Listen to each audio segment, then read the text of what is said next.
urmele căprioarele opream în poieniță, beam apă din fântâniță, porneam cu roa în picioare.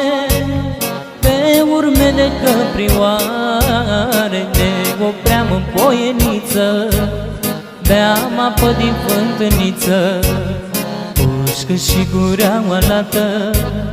Ce bărbat eram odată, la vânat primul și văd cu ortacii mei, pușcă și gureaua lată.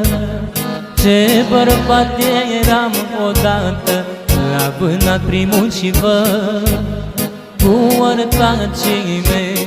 Haide!